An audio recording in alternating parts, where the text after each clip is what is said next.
In the crumbling town of Eldridge, rumors swirled around the abandoned asylum at the edge of the woods. Children dared each other to approach its wrought iron gates, while adults whispered about the dark history sealed within its crumbling walls.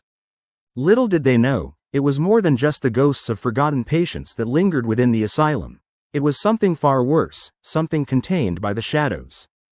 17-year-old Jamie had spent most of his life in Eldridge, and he had always been fascinated and frightened by the old asylum. He'd heard the tales of the mad scientists, government experiments, and missing persons, all brushed aside with the excuse that the SCP Foundation had contained something far more dangerous. Little did Jamie know, this night would be more than a story spun to scare kids on Halloween.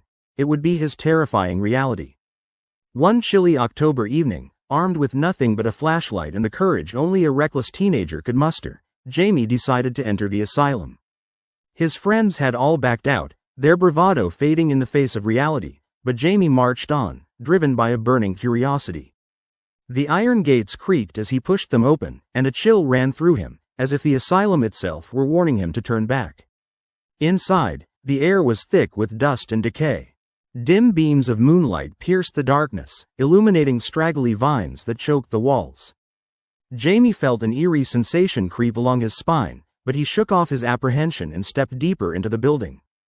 Every footfall echoed, every creak of the floor a reminder that he was intruding into a place where humanity had once lost its grip on sanity.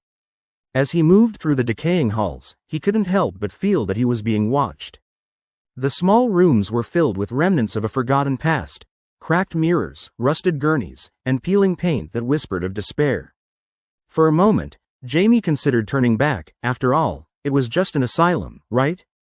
But then he recalled the stories, and the nagging curiosity prompted him onward. In one room, he found an old surgical table, its leather straps torn and frayed. On the walls, scribbled equations and incoherent ramblings filled the space. A madman's chaotic thoughts splattered across the decaying plaster. An uneasy feeling washed over him, as though he had just stumbled upon the remnants of a horrific experiment. But it was in the basement that the real dread awaited him. Climbing down the narrow staircase, Jamie was engulfed in darkness. The flashlight flickered ominously, and just as he reached the bottom, it sputtered out completely, plunging him into an abyss of pitch blackness. Panic surged as he fumbled for his phone, the soft blue light barely illuminating the stone walls covered in strange symbols and disturbing drawings, eyes, mouths, and twisted faces seemingly watching him. Then he heard it, a faint whisper.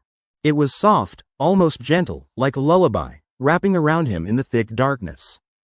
Curious yet terrified, he followed the sound, his heart pounding. The whisper grew louder, an alluring melody that seemed to weave through the distorted murals, ushering him closer. Turning a corner, Jamie stumbled into a vast chamber. In the center, a pulsating figure writhed, an amalgamation of limbs and eyes, its form constantly shifting and contorting. It was more alive than he could have ever imagined. Its surface glistened like oil, dribbling gore onto the cold stone floor.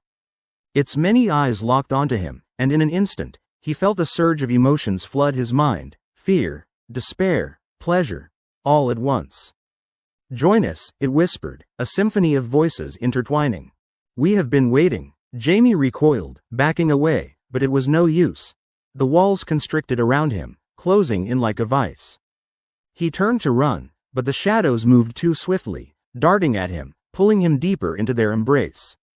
The whisper transformed into a cacophony of cries, a chorus of souls trapped within the entity's essence, desperate to escape.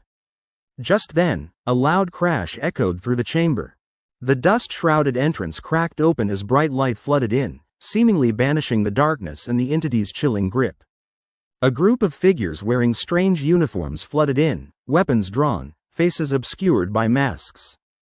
They shouted orders, and Jamie was swept aside as they engaged the monstrous being. Without thinking, he ran past them, up the stairs, and out into the night, the cold air hitting him like a wave. He collapsed onto the grass outside the gates, gasping for breath. The SCP Foundation, the ones who had contained this horror. The reality of his situation hit him hard, but just as quickly, the sense of safety disappeared. He turned to look back at the asylum, the monsters lurking within still whispering, their hunger unsated. He had escaped, But the memories remained etched in his mind, a chilling reminder that some horrors can never truly be contained. Eldridge would never be the same for him, nor would it allow him to forget the dangers that lurked just beyond the veil of human understanding, forever hidden within the wicked hallways of that cursed asylum.